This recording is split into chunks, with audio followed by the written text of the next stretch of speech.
د افغان او پاکستاني پوځیانو ترمنځ د سختې جګړې احتمال شته دی. دفاع وزارت وایي سخت جواب به ورکړي. ګرانو لیدونکو او مینوالو السلام علیکم.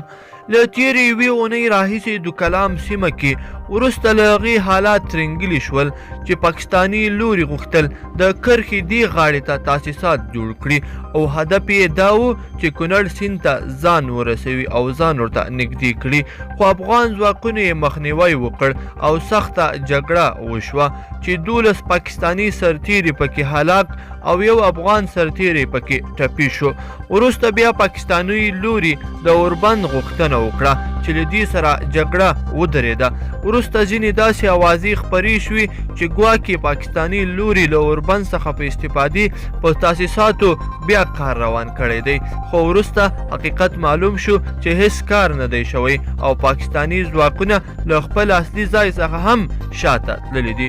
خو اوس داسې خبر ورکول کېږي چې دواړه لوري یو بل ته په ماشه دي او د یوې درنې جګړې د پیښېدو ویره شته دی. بل خوا د افغانستان دفاع وزارت ویلي دي افغان ځواکونه د پاکستان له لوري د بریدونو دفاع ته چمتو دي. د هیواد دفاع وزارت د ډیورند فرضي کرښې له پورې غاړې پر کونړ د پاکستاني پوځیانو په پرله پسې توغندیي بریدونو ته په اشارې ویلي. افغان ځواکونه د ډیورند پر فرضي کرښه د پاکستان له لوري د بریدونو دفاع ته پوره چمتووالی لري. د یاد وزارت ویاند روح الله احمدزي ویلي افغان ځواکونه به هیڅ هیواد ته اجازه ورنکړي چې په افغان خاوره کې خپل نفوذ پراخ کړي. دفاع وزارت دا څرګندونې په داسې حال کې کوي چې د کونړ والي عبدالستار میرزکیوال ویلي وو د پاکستاني پوځیانو د کونړ ولایت ناړۍ ولسوالۍ ته څیرمه تجهیزات ځای پر ځای کړي دي او له افغان ځواکونو سره جګړې ته تیاری نیسي.